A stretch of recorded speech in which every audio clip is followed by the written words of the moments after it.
नमस्कार प्यारे साथियों, मैं नीरज शर्मा आपके अपने परिवार रोजगार विद अंकित में सभी प्यारे बच्चों का हार्दिक स्वागत करता हूं। दोस्तों, आशा करता हूं कि आप बहुत अच्छे होंगे। सभी प्यारे बहन भाइयों को प्रणाम, सभी को नमस्ते, जय हिंद। कैसे हैं आप सब लोग? अच्छे हैं बच्चे? तो जल्दी से प्यारे दोस्त सभी जुड़ जाएंगे। चलिए, सभी लोग एक बार जुड़ जाएंगे। सभी बच्चों को गुड आफ्टरनून, नमस्कार, दोपहर की राम राम भाई, राम राम। तो प्यारे बच्चे, जैसा आप जानते हैं कि आज हमारी कहानी का ये दूसरा पार्ट है। ठीक है बेटा, एक कहानी यह भी, ठीक है ना। चलो, तो आइए बच्चे जान लेते हैं कुछ इसके बारे में। प्यारे बच्चे, सबसे पहले एक बात जो मैंने आपसे वादा भी किया था, ठीक है। राधे राधे दिलीप कुमार, प्रियांशु, शुभम, दिगंबर, रोहित, अभिषेक, सचिन, नेहा, विनीत, प्रवीण, सौरभ, अभिराज, खुशबू, ठीक है। तो प्यारे दोस्तों देखिएगा, मैंने आपसे एक वादा किया था कि मैं आप सभी लोगों को जो भी आपका व्याकरण के टॉपिक है ना, जो भी बेटा आपके पेपर में व्याकरण पूछी जाएगी वो मैं आपको बता दूंगा। तो आज मैंने इस व्याकरण के टॉपिकों को लिखवा लिया है। तो एक बार तुम स्क्रीनशॉट भी ले लेना अपने लेकिन बेटा ये ऐप से स्क्रीनशॉट होता नहीं है, किसी दूसरे फोन से ले लेना, ठीक है। तो देखो, इसमें क्रिया के भेद आएगा आपका टॉपिक, वाक्य के भेद आएंगे, संज्ञा, सर्वनाम, अव्यय, क्रिया विशेषण, ठीक है मेरे बच्चे, एविकारी, समास, कारक, अनेकार्थी शब्द, मुहावरे, विपरीतार्थक, जिसे बेटा क्या बोला जाता है, जिसे विलोम बोला जाता है, ठीक है। तो ये आपकी व्याकरण के टॉपिक हैं जो आपसे पूछे जाएंगे। और एक बच्चों, आपसे किसी अधिकारी को आप पत्र लिखते हैं तो पत्र लेखन के लिए एक आपसे क्वेश्चन पूछा जाएगा, है ना। बिल्कुल, तो ये आप अच्छे से ध्यान रख लेना, अच्छे से सभी प्यारे बच्चे इसको याद कर लेना, ठीक है। Very good. तो ये आपका व्याकरण वाला हिस्सा, ये मात्र व्याकरण है। और बेटा दूसरे पेपर में एक आपको गद्यांश मिल सकता है, गद्यांश दे देगा वो, और गद्यांश से आपसे क्या कराएगा बेटा, इससे आपसे प्रश्न पूछेगा, ठीक है। एक गद्यांश में 5 प्रश्न होते हैं, 5 कितने होते हैं, 5 प्रश्न। तो ये भी आप अच्छे से याद रखना। नीरज सर आपका नाम क्या है? मेरा नाम नीरज ही है भाई। नाम क्या होता है? मेरा नाम नीरज ही तो है बच्चे, ठीक है दोस्तों। तो याद रखेंगे, ये आपके टॉपिक हैं व्याकरण के, सब लोग इनको अच्छे से ध्यान रखना, ठीक है भाई सुखनाथ जी। आइए, तो अब चलते हैं कहानी की तरफ, ज्यादा समय नहीं बिगाड़ेंगे। तो मेरे प्यारे बच्चों, ये वाली स्लाइड मैंने आपको पढ़ा दी थी, यहां पर हमने स्लाइड अपनी लास्ट की थी, है ना। यहां तक हम पढ़ चुके हैं। इससे आगे चलते हैं, आइएगा, ठीक है। बिल्कुल, आओ प्यारे बच्चे। तो अब क्या कहती है वो, ठीक है, लेखिका क्या बोल रही हैं, आइएगा। उस समय तक हमारे परिवार की लड़की के विवाह के लिए अनिवार्य योग्यता थी। अब कितनी योग्यता थी अभी तो ये नहीं पता, जब आगे पता लगेगा कितनी योग्यता थी, ठीक है ना। शिवम यहां ध्यान दो। उम्र में 16 वर्ष और शिक्षा में मैट्रिक, ठीक है। उम्र में 16 वर्ष की अवस्था की जरूरत थी और लड़की ने मैट्रिक पास कर लिया है, तो उसकी शादी कर दी जाए, ठीक है ना। सन 44 में सुशीला, जो इनकी बड़ी बहन थी, सुशीला ने यह योग्यता प्राप्त की और शादी करके कोलकाता चली गई, ठीक है। आपसे क्वेश्चन पूछा जाएगा, बताइए सुशीला की शादी कहां हुई थी, किस राज्य में हुई थी? तो वेस्ट बंगाल का बेटा एक जगह है कोलकाता, आपको अच्छे से पता भी है, याद रखना संजय तिवारी जी। चलिएगा, दोनों बड़े भाई भी आगे पढ़ाई के लिए बाहर चले गए। इन लोगों की छत्र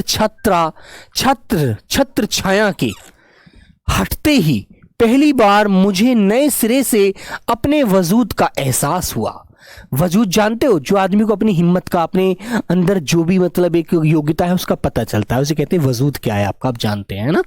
पिता जी का ध्यान भी पहली बार मुझ पर केंद्रित हुआ, जब दोनों भाई भी बाहर पढ़ने के लिए चले गए, है ना। मैट्रिक पास करने के बाद बहन की शादी हो जाती है, वो कोलकाता चली गई, फिर पिताजी का ध्यान मुझ पर निर्भर हो गया, ठीक है ना। बिल्कुल, हाँ। फिर क्या होता है मेरे प्यारे बच्चों, लड़कियों को जिस उम्र में स्कूली शिक्षा के साथ साथ सुघड़ गृहिणी का मतलब जानते हैं, उसे खाना बनाना आना चाहिए, है ना। उसे प्यारे बच्चों हर तरह से उसे चौका बर्तन सभी करना आना चाहिए, ठीक है ना। वेरी गुड, हाँ। फिर गृहिणी और कुशल पाक शास्त्री बनाने के नुस्खे जुटाए जाते हैं। पिताजी का आग्रह रहता था कि मैं रसोई से दूर ही रहूं। पिताजी नहीं चाहते थे कि मैं गृहिणी के रूप में कार्य करूं, मैं रसोई का कार्य सीखूं, ठीक है ना, दूर ही रहूं। रसोई को वे घटिया अच्छा, भटियार खाना कहते थे। ठीक है, रसोई को किस नाम से कहते थे वो? निहाल ठाकुर। बेटा आप कमेंट करने के लिए आए हैं कि क्लास में? हाँ। तो बच्चों वाइब्रेट हो रहा है। अच्छा, मेरी आवाज यार वाइब्रेट ही होती है राजू, ये क्या पता नहीं यार, इतनी तेज कैसे आवाज दी है भगवान ने मुझे। ठीक है, भटियार खाना कहते थे और उनके हिसाब से वहां रहना ही अपनी क्षमता और प्रतिभा को भट्टी में झोंकना था। घर में आए, सब लोग अच्छे से समझेंगे, पढ़ेंगे कहानी को, बड़ी अच्छी कहानी है। घर में आए दिन विभिन्न राजनीतिक पार्टियों के जमावड़े होते थे। राजनीतिक पार्टियां लोग आते रहते थे, पिताजी से मिलते रहते थे। ठीक है ना, और जमकर बहसें भी होती थी। बहसें होती थी। बहस करना पिताजी का प्रिय शगल था। शगल मतलब समझते हैं? शगल एक प्रकार का जो उनके अंदर की जो आवाजें थी, है ना, जो उनके अंदर का एक बर्ताव था, वो बहस करते थे। पिताजी मुद्दों को उठाते थे, नए नए को, है ना, बिल्कुल। चलो, चाय पानी या नाश्ता देने जाती तो पिताजी मुझे भी वहीं बैठने को कहते थे कि तुम भी यहीं बैठ जाओ। जब बहुत सारे लोग, नेता लोग बैठे होते थे तो मैं उनको चाय पानी देने के लिए जाती थी पिताजी के पास, तो प्यारे बच्चों पिताजी कहते थे आप भी यहीं बैठ जाओ पानी दे करके, है ना। चलिए आगे करते हैं। क्या वे चाहते थे कि मैं भी वहीं बैठूं, सुनूं और जानूं कि देश में चारों ओर क्या कुछ हो रहा है। देश में हो भी तो कितना कुछ रहा था। सन 42 के आंदोलन, 1942 की बात चलिए बेटा, 1942 का आंदोलन है ना, सन 1942 की बात है ये। 42 के आंदोलन के बाद तो सारा देश जैसे खौल रहा था। देश जैसे खौल रहा था, तुम्हें पता ही आजादी की मामला था भाई, ठीक है ना। लेकिन विभिन्न राजनीतिक पार्टियों की नीतियां, उनके आपसी विरोध या मतभेदों की तो मुझे दूर दूर तक कोई समझ नहीं थी कि कैसे मतभेद है, कैसे आपस में इन दोनों की आपस में टकरार है, इसके बारे में मुझे कोई जानकारी नहीं थी। हाँ, क्रांतिकारियों और देशभक्त शहीदों के रोमानी आकर्षण, उनकी कुर्बानियों से जरूर मन आक्रांत रहता था। ठीक है ना, कि भी कैसे कैसे कुर्बानियां दी गई, कैसे कैसे लोग लड़े, कैसे कैसे युद्ध हुए, उनको थोड़ा मैं ज्यादा से समझ लेती थी। ठीक है ना। फिर क्या होता है प्यारे बच्चों, आगे सुनिएगा। हाँ मुकुल, सर मैं किसी वजह से लेट बैच खरीदा है, साथ को थोड़ा सा लेट, बिल्कुल फ्रेशर हूं। बेटा मुकुल तो थोड़ा पीछे से पढ़ना शुरू कीजिएगा, क्यों परेशान होते हैं बेटा। अलंकार रस छंद आपके पेपर में नहीं आएंगे। 10वीं कक्षा तक आलम यह था कि बिना किसी खास समझ के घर में होने वाली बहसें सुनती थी और बिना चुनाव किए, बिना लेखक की अहमियत से परिचित हुए किताबें पढ़ती थी। लेकिन सन 1945 में जैसे ही 10वीं पास करके मैं फर्स्ट ईयर में आई, ठीक है, मैट्रिक परीक्षा पास कर रही हूं मैं यहां पर और फर्स्ट ईयर में आ रही हूं 11वीं में, ठीक है ना बच्चों। हिंदी की प्राध्यापिका शीला अग्रवाल से परिचय हुआ, जबकि यहां पर एक नियम था कि लड़की की शादी की जाती थी, लेकिन ये फर्स्ट ईयर में आती हैं और सावित्री गर्ल्स हाई स्कूल जहां मैंने कह करा सीखा था। 1 साल पहले ही कॉलेज बना था और वे इसी साल नियुक्त हुई थी, वो प्रधान अध्यापिका जो थी। उन्होंने बाकायदा साहित्य की दुनिया में प्रवेश करवाया। मात्र पढ़ने को चुनाव करके पढ़ने में बदला। खुद चुन चुन कर किताबें दी, पढ़ी हुई, है ना। किताबों पर बहसें की तो 2 साल बीतते न बीतते साहित्य की दुनिया शरत प्रेमचंद से बढ़कर जैनेन्द्र अज्ञे, ये सारे बेटे राइटरों के नाम हैं, जैनेन्द्र अज्ञे, है ना, यशपाल, भगवती चरण वर्मा तक, है ना। हाँ, ये शरत चंद्र चट्टोपाध्याय है, मुंशी प्रेमचंद, ठीक है, फैल गई और फिर तो फैलती ही चली गई। उस समय जैनेन्द्र जी के छोटे छोटे सरल सहज वाक्यों वाली शैली ने बहुत, ठीक है, बहुत आकृष्ट किया था, अपनी तरफ खींचा था। सुनीता उपन्यास बहुत अच्छा लगा था, है ना, बिल्कुल। तो पूछा जाएगा बताइए कि कौन सा उपन्यास लेखिका को अच्छा लगा था, तो आप बताएंगे सुनीता। अज्ञे जी का उपन्यास शेखर एक जीवनी पढ़ा जरूर, पर उस समय वह मेरी समझ के सीमित दायरे में समा नहीं पाया, मैं उसको समझ नहीं पाई अच्छे से, उसमें पकड़ नहीं बना पाई, सिर्फ पढ़ तो लिया था। कुछ सालों बाद नदी के द्वीप पढ़ा तो उसने मन को इस कदर बांधा कि उसे झोंक में शेखर को फिर से पड़ गई। उसी झोंक में शेखर को दोबारा पढ़ने का मौका मिला और दोबारा मन अंदर से किया और पढ़ा। ठीक है ना, बिल्कुल। हाँ चलिएगा बेटा, इस बार कुछ समझ के साथ यह शायद मूल्यों की मंथन का युग था। पाप पुण्य, नैतिक अनैतिक, सही गलत की बनी बनाई धारणाओं के आगे प्रश्न चिन्ह ही नहीं लग रहे थे, उन्हें ध्वस्त भी किया जा रहा था। इसी संदर्भ में जैनेन्द्र का त्याग पत्र, भगवती बाबू का चित्रलेखा पढ़ा और शीला अग्रवाल के साथ लंबी लंबी बहसें करते हुए उस उम्र में जितना समझ सकती थी समझा। तो लेखिका ये कह रही हैं, जितने भी राइटर थे उनके मैंने उपन्यासों को पढ़ा और जितना मेरे अंदर एक समझने की क्षमता थी उतना मैं समझ सकी, लेकिन जितना नहीं समझने की उतना नहीं जान पाई, लेकिन जितनी अंदर से हिम्मत थी समझ कर सकने की शक्ति थी उतना मैंने समझा। ठीक है ना, ठीक है बेटा, बिल्कुल। आगे चलते हैं। शीला अग्रवाल ने साहित्य का दायरा ही नहीं बढ़ाया था, ठीक है, बल्कि घर की चार दीवारी के बीच बैठकर देश की स्थितियों को जानने समझने का जो सिलसिला पिताजी ने शुरू किया था, उन्होंने वहां खींचकर उसे भी स्थितियों की सक्रिय भागीदारी में बदल दिया। मतलब सक्रिय समझते हैं, सक्रिय का मतलब क्या होता है? कोई चीज जो बहुत ज्यादा जागरूक करने वाली होती है, सक्रिय कर देती है। मान लीजिए कोई बम है, वो ऐसे ही रखा हुआ है और आपने उसमें माचिस लगा दी तो बेटा और सक्रिय हो जाएगा, उसमें धमाका होगा, है ना, बिल्कुल। तो वही चीज यहां पर सक्रिय से जुड़ी हुई है। चलिए, सन 1946-47 के दिन वे स्थितियां उसमें वैसे भी घर में बैठे रहना संभव था। भला प्रभात फेरियां, हड़तालें, जुलूस, भाषण हर शहर का चरित्र था। क्योंकि तुम्हें पता है 1947 का जब आंदोलन चल रहा था, देश आजादी की तरफ था, तो बहुत ज्यादा लोग वहां पर क्या कर रहे थे बेटा, बहुत ज्यादा लोग वहां पर जुड़े हुए थे, है ना। रिकॉर्डेड क्लास है, कुणाल यादव बेटा आप क्लास से जा सकते हैं, बाद में देख लेना, रिकॉर्डेड है तो आपको बाद में मिलेगी, ठीक है। चलिएगा, फिर क्या होता है, पूरे दमखम, पूरी ताकत के साथ और जोश खरोश के साथ इन सब से जुड़ना हर युवा का उन्माद है, उन्माद। मैं भी युवा थी और शीला अग्रवाल की जोशीली बातों ने रगों में बहते खून को लावों में बदल दिया था।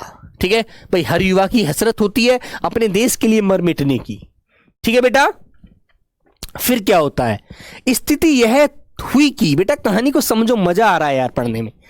एक बवंडर शहर में मचा हुआ था, बवंडर जानते, आफत थी, मारा मारी बच रही थी। अंग्रेज भारत को छोड़ने के लिए तैयार नहीं थे, लेकिन भारतीयों का भी मत था कि हम भारत को आजाद करके रहेंगे, हम भारत में अपना अधिकार जमा कर रहेंगे, हम तुम्हारी तरह नहीं छोड़ेंगे, तुम्हारे अधीन जीते जीते बहुत समय हो चुका है, हमारे माता पिता दादा दादी पूर्वज हमारे चले गए, लेकिन हम नहीं रहेंगे ऐसे, तुम्हारी गुलामी में नहीं जीना।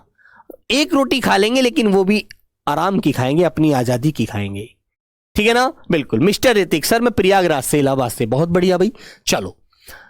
और घर में पिताजी की आजादी की सीमा यहीं तक थी कि उनकी उपस्थिति में घर में आए लोगों के बीच उठूं बैठूं, जान सकूं, समझूं, सारी चीजों को अच्छे से समझने की कोशिश करूं, हाथ उठाकर नारे लगाती, हिंदुस्तान जिंदाबाद, ठीक है।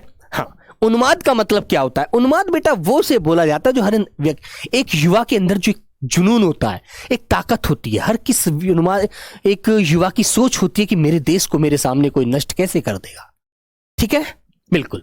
हड़तालें करवाती, लड़कों के साथ शहर की सड़कें नापती, नापने का मतलब ये नहीं फीता डालना, उनके साथ आजादी के लिए लड़ना, वो कह रही है यहां पर ये लेखिका। लड़की को अपनी सारी आधुनिकता के बावजूद बर्दाश्त करना, ठीक है, उनके लिए मुश्किल हो रहा था। तो किसी की दी हुई आजादी के दायरे में चलना मेरे लिए, जब रगों में लहू की जगह लावा बहता तो सारे निषेध, सारी वर्जनाएं, ठीक है, और सारा भय कैसे ध्वस्त हो जाता है। ठीक है, जो भी रुकावटें थी, जो भी एक प्रकार से मेरे अंदर जो मुझे अंदर अपनी तरफ से रोकती थी, वो सब कुछ क्या हो जाती, ध्वस्त हो जाती थी, नहीं रुक पाती थी। यह तभी जाना और अपने क्रोध से सबको थरथरा देने वाले पिताजी से टक्कर लेने, पिताजी इतने गुस्से वाले थे, उनके गुस्से से हर कोई थरथराता था, डरता था। ठीक है, ये क्या बोला लास्ट में, टक्कर लेने का जो सिलसिला तब शुरू हुआ राजेंद्र से शादी की। ठीक है बेटा, तो राजेंद्र कौन थे, इनके पति थे। राजेंद्र कौन थे मेरे बेटा अंकुश, इनके पति थे, मैंने आपको बताया था कहानी शुरू करते में ही, ठीक है ना, पति थे। हां, तब तक वह चलता ही रहा। यस कामना, बल्कि कहूं कि यस लिप्सा पिताजी की सबसे बड़ी दुर्बलता थी और उनके जीवन की धुरी था यह सिद्धांत कि व्यक्ति को कुछ विशिष्ट बनकर जीना चाहिए। ठीक है, कुछ ऐसे काम करने चाहिए कि समाज में उसका नाम हो। ठीक है, जीते तो सभी हैं, रोटी तो सभी खाते हैं यार, ठीक है ना। हाँ, लाइव क्लास है, सॉरी सर रिकॉर्ड कहना के लिए नहीं, वही गुनाह यार, रे सॉरी वॉरी मत बोल दोस्त, कोई बात नहीं है।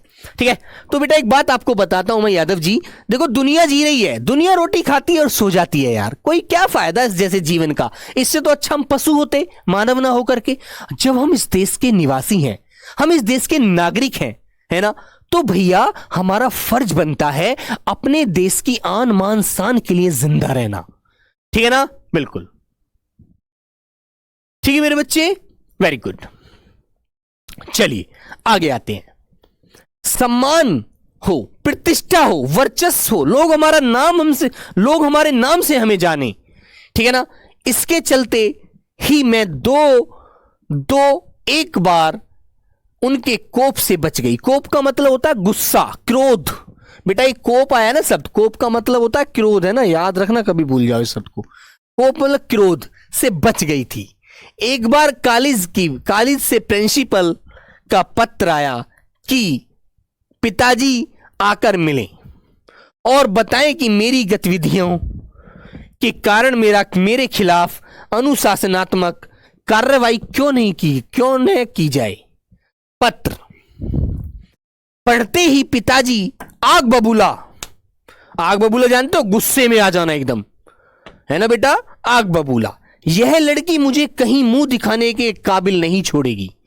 पिताजी इतना गुस्से में थे लेखिका के कि ये लड़की मुझे कहीं मुंह दिखाने के काबिल नहीं छोड़ेगी, ये रोडों पर रोड नाप रही है, ये आजादी के लिए लड़ रही है। इसका क्या मतलब है कि लड़की के लिए इतनी सारी चीजें नहीं बनी है, इस देश का युवा है, लड़के हैं जो इस चीज को करेंगे, लड़की होकर क्यों इतना आगे बढ़ रही है। लेकिन ऐसा नहीं है बेटा, महारानी लक्ष्मीबाई, बहुत ऐसी क्रांतिकारी महिलाएं हुई हैं, वीरांगना हुई हैं जो हमारे देश में लड़ी हैं, ठीक है ना, बिल्कुल। तो प्यारे बच्चे इस बात को आप समझिएगा, है ना। चलते हैं। तो पिताजी गुस्से में आ गए जब प्रिंसिपल ने बोला उसके लिए, लेखिका के लिए, कि आप अपनी लड़की को देखोगे इतनी ज्यादा आगे हर चीज में भाग ले रही है तो ये चीज गलत है। तो पिताजी आग बबूला हो गए और कहने लगे यह लड़की मुझे कहीं मुंह दिखाने के लायक नहीं छोड़ेगी, ऐसा क्यों कर रही है, पागल हो गई है, नहीं छोड़ेगी, रखेगी, ठीक है ना। पता नहीं क्या क्या सुनना पड़ेगा, समाज में रह रहा है तो भी सुनना पड़ेगा। पिताजी सही कह रहे थे इस बात को।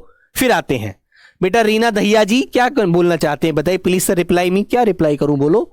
वहां जाकर 4 बच्चे पहले भी पढ़े, तो कह रहे हैं पिताजी कि वहां जाकर 4 बच्चे पहले भी पढ़े हैं, किसी ने मुझे इतना परेशान नहीं करा, किसी ने आज तक मेरे को, किसी भी प्रिंसिपल ने पत्र नहीं लिखा, लेकिन इस लड़की ने मुझे परेशान करा रखा है ना। ग्रामर कब से होगा रीना दहिया जी? बेटा जब ये दो कहानी बची हैं, इन्हें खत्म होने के बाद ग्रामर शुरू हो जाएगा। ग्रामर छोटा सा ग्रामर है, आपके सिलेबस के अनुसार पढ़ाना है मुझे, ठीक है। फिर परेशान क्यों है आप, फिर आपको टेस्ट रिवीजन कराना है दबाकर मुझे, ठीक है। हाँ, किसी ने ये दिन नहीं दिखाया, गुस्से से भिन्नाते हुए ही वे गए थे। लौट कर क्या कहर बरपा होगा। ओफो, क्या बात है यार। इसका अनुमान था, सो मैंने पड़ोस की एक मित्र के यहां जाकर बैठ गई। मैं एक पड़ोस की मित्र के यहां जाकर बैठ गई, जिससे मेरे पिताजी आए तो थोड़ा गुस्सा शांत हो जाए उनका, ठीक है ना। हाँ, मां को कह दिया कि लौटकर बहुत कुछ गुब्बार निकल जाए तब बुलाना, वरना अपने गर्म घाव में यदि पिताजी गुस्से में हो तभी बुला लिया तो फिर पिताजी मेरे ऊपर कहर बरसाएंगे, मुझसे बहुत सारी बातें बोलेंगे। जब मां ने आकर कहा कि वे तो खुश ही हैं, चली चल, तो विश्वास नहीं हुआ कि पिताजी खुश कैसे हो सकते हैं। पिताजी तो बड़े गुस्से में थे, ऐसे कैसे हो सकता है ना। गई तो सही, लेकिन डरते डरते, ठीक है ना। सारे कॉलेज की लड़कियों पर इतना रौब है तेरा, सारा कॉलेज तुम 3 लड़कियों के इशारे पर चल रहा है। प्रिंसिपल बहुत परेशान थी कि लड़कियां पता नहीं मेरे कॉलेज की क्या करके छोड़ेंगी। ठीक है सर, मैं अपनी गर्लफ्रेंड के साथ पढ़ता हूं और अभी क्लास में हूं। अच्छा भाई ऋतिक, चलो बहुत अच्छी बात है। और बार बार आग्रह कर रही थी कि मैं तुझे घर बिठा लूं, ठीक है, क्योंकि वे लोग किसी तरह डरा धमका कर, डांट डपट कर लड़कियों को क्लासों में भेजते हैं, और अगर तुम लोग एक इशारा कर दो कि क्लास छोड़कर बाहर जाओ तो सारी लड़कियां निकलकर मैदान में जमा होकर नारे लगाने लगती हैं कि इतनी पावर होगी तो वो मान लीजिए छात्र संघ की नेता बन गई थी। ठीक है ना, ठीक है बच्चों, बिल्कुल। तुम लोगों के मारे काली चलना मुश्किल हो गया है। उन लोगों के लिए कहां तो जाते समय पिताजी मुंह दिखाने से घबरा रहे थे, और कहां बड़े गर्व से कहकर आए कि यह तो पूरे देश की पुकार है। गए तो पिताजी गुस्से में थे कि अरे मेरी बेटी ने ऐसा क्या कार्य कर दिया जो प्रिंसिपल ने मुझे पत्र लिखकर बुलाया है। लेकिन रौब का मतलब होता है सीना उठाकर, रौब से कॉलर उठाकर बोलता है व्यक्ति कि हाँ हम इस बार आकाश चौहान नौकरी लेकर दिखाएंगे। तो वो रौब होता है बेटा, जो सब लोग कहते हैं अरे यार बड़े रौब में कह रहा, देखेंगे कैसे नौकरी लेकर दिखाएगा, कैसे सबसे बड़े ज्यादा नंबर लाएगा, है ना। सद्दाम हुसैन से बात करेंगे फिर इसके लिए। चलो हाँ, इस पर कोई कैसे रोक लगा सकता है भला।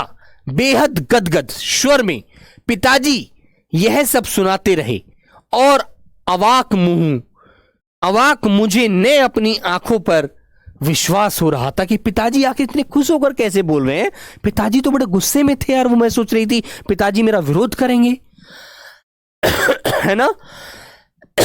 चलो ना, अपने कानों पर यह हकीकत थी।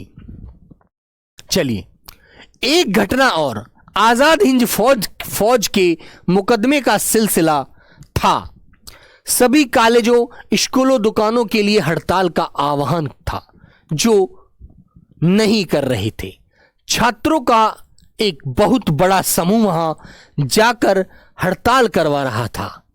ठीक है, शाम को अजमेर का पूरा विद्यार्थी वर्ग चौपड़ मुख्य बाजार का चौराहा, चौपड़ का मतलब समझ रहे हैं ना, मुख्य बाजार के चौराहा पर इकट्ठा हुआ, और फिर भाषणबाजी। इसी बीच पिताजी के एक निहायत दिक्यानुशी मित्र ने घर आकर अच्छी तरह पिताजी की लू उतारी। ठीक है, अरे उस मनु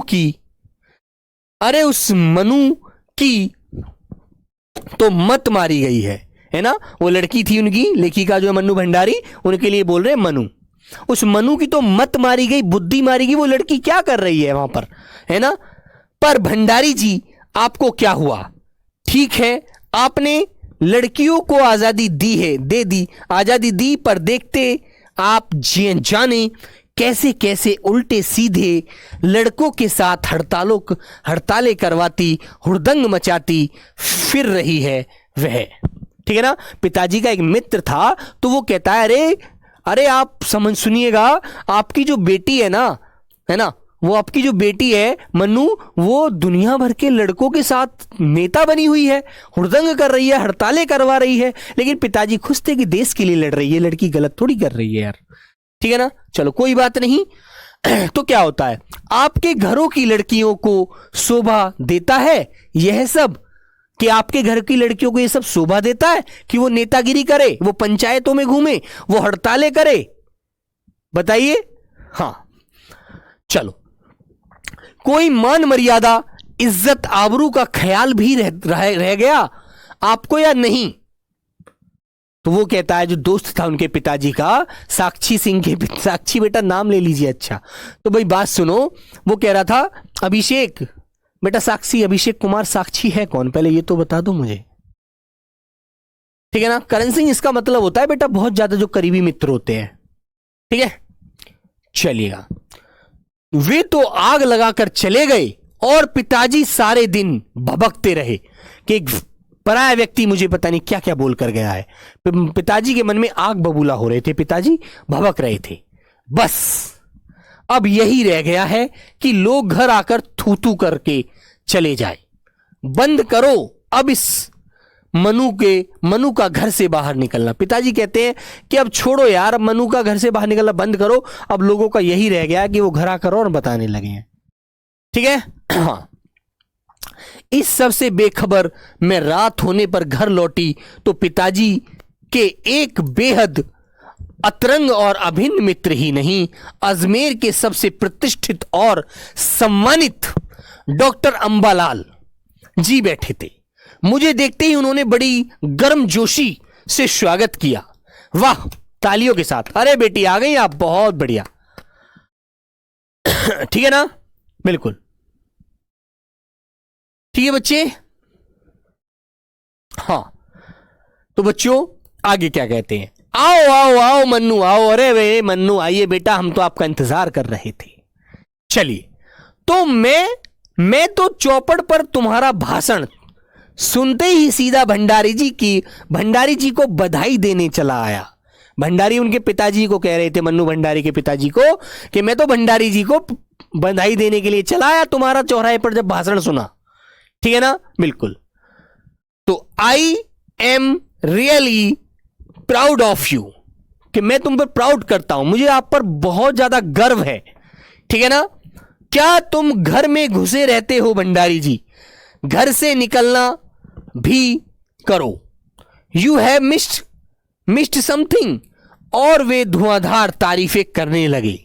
जो पिताजी के मित्र थे डॉक्टर अंबालाल जी, वो मन्नू को बहुत ज्यादा मतलब प्राउड फील कर रहे थे, मन्नू को शाबाशी दे रहे थे और उनके पिताजी से कह रहे थे, यार भंडारी जी आप घर में घुसे रहते हो, बाहर भी निकला करो। गुरुजी क्या करें, समझ नहीं आ रहा। बेटा इसमें समझने का मतलब कुछ है तो है नहीं, कहानी है ये तो मेरे भाई, ये तो कहानी है दोस्त, इसे कहानी को पढ़ना है बस, इससे आंसर आएंगे। कि बताइए मन्नू भंडारी के पिताजी के मित्र जो थे डॉक्टर साहब, उनका क्या नाम था? अंबालाल था। इतनी सी बात याद रखनी है, इसमें कोई नई चीज नहीं पूछी जाएगी मेरे भाई। बेटा परेशान नहीं हुआ करते, ठीक है? तो बच्चों देखो, ये सब नेता संघ है इन सब बच्चों का, ये लड़कियां हैं, ये लड़के हैं, है ना? ये सब आते हैं, बोलते जा रहे थे और पिताजी के चेहरे का संतोष धीरे धीरे गर्व में बदलता जा रहा था। कह रहे मेरी बेटी इतना अच्छा काम कर रही है ना? कुछ लोग होते हैं जो आग लगाने आते हैं, कुछ लोग बढ़ाई कर रहे हैं, डॉक्टर साहब बढ़ाई कर रहे थे उनकी बेटी की, तो पिताजी को अंदर से गर्व हो रहा था अपनी बेटी के ऊपर, है ना? बिल्कुल। भीतर जाने पर माँ ने दोपहर के गुस्से वाली बात बताई तो मैंने राहत की सांस ली कि एक और आए थे तुम्हारे पिताजी को कहने रहे थे, वो नई नई चीजें बता रहे थे, है ना? तो पिताजी बड़ा गुस्से में थे। तो आज पीछे मुड़कर देखती हूं तो इतना तो समझ में आता है क्या तो उस समय मेरी उम्र थी और क्या मेरा भाषण रहा होगा। यह तो डॉक्टर साहब का स्नेह मतलब प्रेम था जो उनके मुंह से प्रशंसा बन रहा था, या यह भी तो हो सकता है कि आज से 50 साल पहले अजमेर जैसे शहर में चारों ओर, ठीक है, से उमड़ती भीड़ के बीच एक लड़की का बिना किसी संकोच और झिझक के धुआंधार बोलते चले जाना ही इसके मूल में रहा हो। पर पिताजी कितनी तरह के अंतर्विरोधों के बीच जीते थे, वे एक और विशिष्ट बनने, ठीक है ना, बनने और बनाने की प्रबल लालसा तो दूसरी ओर अपनी सामाजिक छवि के प्रति भी उतनी ही सजगता। पर क्या यह संभव है ठीक है, क्या पिताजी को इस बात का बिल्कुल भी एहसास नहीं था कि इन दोनों का तो रास्ता ही टकराहट है? ठीक है, तो कुल मिला के आजादी के लिए बेटी लड़ रही थी, कोई बात नहीं, लेकिन पिताजी को बाद में गर्व 11 mm का किडनी स्टोन है हो गया है, गुरुजी क्या करें? बेटा आप यादव जी ऐसा करिएगा, आपका नाम है बजरंगी यादव, बेटा आपको ज़्यादा से ज़्यादा देखो दवाई ले लीजिए, ऑपरेशन तो मत कराना, निकल जाएगी, बहुत लोग दवाई देते हैं देसी, उससे भी निकल जाती है, आप बस थोड़ा सा कष्ट तो आपको सहना पड़ेगा, ठीक है? बिल्कुल, पानी ज़्यादा से ज़्यादा पीजिएगा, कोल्ड ड्रिंक वगैरह में भी दवाई देते हैं बहुत सारे लोग, है ना, वो आप करें तो बेटा आपका वो सही हो जाए। किडनी मुझे भी थी, मेरा भी सही है, मुझे भी अपनी दर्द हो रहा है बहुत दिन से, मुझे भी हो जाता, दर्द बहुत डेंजर होता है यार, ठीक है ना? बिल्कुल। सन 47 बेटा कहानी खत्म होने वाली है, लास्ट कहानी चल रही है। 47 के मई महीने में शीला अग्रवाल को कॉलेज वालों ने नोटिस थमा दिया, लड़कियों को भड़काने और कॉलेज का अनुशासन बिगाड़ने के आरोप में इस बात को लेकर हुड़दंग न मची, इसलिए जुलाई में 3rd ईयर की क्लासेस बंद करके हम 2-3 छात्राओं का प्रवेश निषिद्ध कर दिया गया। मतलब हमें कॉलेज से वो कर दिया गया, रोक दिया गया, हमें पढ़ने की अनुमति अंदर नहीं दी, ताकि नहीं तो हुड़दंग मच जाएगा, हड़ताल हो जाएंगी, छात्र संघ रोड पर आ जाएगा। हुड़दंग तो बाहर रहकर भी इतना मचाया कि कॉलेज वालों को अगस्त में आखिर 3rd ईयर खोलना पड़ा। जीत की खुशी पर सामने खड़ी बहुत बड़ी चिर प्रतीक्षित खुशी के सामने यह खुशी बिला थी, बिला मतलब छोटी थी, ठीक है? शताब्दी की सबसे बड़ी उपलब्धि 15 अगस्त 1947, जिस दिन हमारा देश आज़ाद हुआ था। आज़ादी की लड़ाई में हम बच्चों जीत चुके थे और हम अंग्रेजों के गुलाम नहीं रहे थे, यही चीज़ यहाँ पर मिलती है, ठीक है ना? तो प्यारे बच्चों, यह थी आज की कहानी। ये कहानी आपकी यहीं पर समाप्त होती है और इस कहानी के ऊपर कल जो भी अच्छे अच्छे क्वेश्चन बनेंगे वो मैं आपको कराने वाला हूँ, ठीक है? सेकंड पेपर में अब बच्चों 5 मिनट आपके में डाउट लेता हूँ। हाँ, निषिद्ध का मतलब होता है बेटा जो चीज़ रुकावट के लिए प्रयोग की जाती, गलत होती है, ठीक है? बिल्कुल। सेकंड पेपर में सिर्फ ग्रामर ही आएगा क्या सर जी? बिल्कुल बेटा ग्रामर ही आएगा। देखो बात सुनो, पहला पेपर और दूसरा पेपर, ठीक है, ये होगा आपका प्रथम पेपर, ठीक है? ये कौन सा पेपर होगा आपका? प्रथम। इसमें केवल आपके हिंदी के 100 क्वेश्चन आपको मिलेंगे इन कहानियों पर। 100 क्वेश्चन, कितने क्वेश्चन होंगे बेटा? 100। इनमें से आपको 30 क्वेश्चन करने हैं पास करने के लिए, 30 तो कम से कम करने हैं, उससे ऊपर जितने कर दो वो अच्छी बात है, ठीक है ना? बिल्कुल। हाँ, जो बच्चा 30 क्वेश्चन कम से कम कर देगा वो पास माना जाएगा। वो जो द्वितीय पेपर होगा, जो बेटा द्वितीय पेपर होगा, वही बच्चा उस पेपर में बैठेगा। इसमें भी आपके 100 क्वेश्चन आएंगे, जिसमें से बेटा 50 क्वेश्चन आपके हिंदी से आएंगे, 25 क्वेश्चन आपके सामान्य ज्ञान से, 25 क्वेश्चन आपके मैथ से, कुल मिलाकर 100 क्वेश्चन आपको मिलने वाले हैं, है ना? और ये 100 क्वेश्चन जो होंगे, जिसमें 50 क्वेश्चन हिंदी व्याकरण से होंगे, जिसमें बेटा अनुच्छेद भी मिल सकता है, विलोम शब्द मिल सकते हैं, क्रिया मिल सकती है ना, वाक्य शुद्धि मिल सकती है। कोई आपसे कह देगा कि बताइए लेखन के ऊपर क्वेश्चन मिल सकता है, तो ये आपको याद रखना है ना? बिल्कुल। तो प्यारे बच्चों, ये चीज आपको अच्छे से ध्यान रखनी है, ठीक है? बिल्कुल मत घबराइए, आप परेशान नहीं होना है, ठीक है दोस्तों? और सुबह को रोज सुबह अर्ली मॉर्निंग 4:30 बजे उठा करो, पानी वानी पिया करो, उठ करके पानी पी के फ्रेश हुआ करो, और फिर सुबह 5 से 6 बजे तक सुबह व्यायाम के लिए टाइम निकाला करो अपने लिए, दौड़ने जाया करो। जिससे बच्चों आपको अभी तेज नहीं दौड़ना, आपको स्लोली दौड़ना है, इस प्रकार हल्का हल्का, है ना? लंबी दौड़ लगानी है। और फिर 1 सप्ताह में या 10 दिन में आपको एक दिन पूरी दौड़ का समय निकाल लेना है। लेकिन अभी दौड़ की कोई तिथि निर्धारित नहीं है, तो इसलिए आपको अभी कोई समय लगाने की भी जरूरत नहीं है, ठीक है? अभी सिर्फ आप प्रैक्टिस करते रहो। डेली आप अभी लगभग 5 से 6 किलोमीटर दौड़ते रहना, और जब आपकी डेट निर्धारित हो जाएगी कि डे हमारी दौड़ का समय तब रख रही है गवर्नमेंट, फिर उसके लिए आप एक दिन 10 किलोमीटर का समय लगाना, है ना? उससे आप फिर रोज नहीं दौड़ना 10 किलोमीटर, आपको रोज नहीं दौड़ना, रोज तो केवल आपको 5 से 6 ही किलोमीटर दौड़ना है, फिर बीच बीच में समय लगाना है। और बीच में से मान लीजिए संडे का दिन होता है, संडे के दिन आपकी क्लास नहीं होंगी, तो संडे के दिन आप पूरी 10 किलोमीटर की दौड़ मार लो और फिर आकर अपना थोड़ा सा रेस्ट कर लो, जिससे आपको अपने समय का अनुमान हो जाएगा, एक आपको जानकारी हो जाएगी क्या मैं पेपर में क्या मैं जब फिजिकल देने जाऊंगा या जाऊंगी तो क्या मैं मार सकती हूँ। लेकिन लड़कियों की दौड़ तो कम है यार, लड़कों की तो 10 किलोमीटर है। तो आप लोग इस तरह आप इसको करिएगा, ठीक है। और चने चावो 10 दाने चने के, 10 सोयाबीन के और 5 से 7 10 मुनक्के, है ना, वो चीज डाल के भिगो दिया करो पानी में और सुबह को उन्हें खा लिया करो, ठीक है। चलो मिलते हैं सभी प्यारे बच्चों से कल इस नेक्स्ट क्लास के क्वेश्चनों के साथ। तब तक सभी को जय हिंद, धन्यवाद, tata bye bye, take care, अपना ख्याल रखेंगे, बिल्कुल भी परेशान नहीं होंगे और पढ़ते रहेंगे, ठीक है प्रवेश जी। तो सभी को जय हिंद, tata bye bye, take care.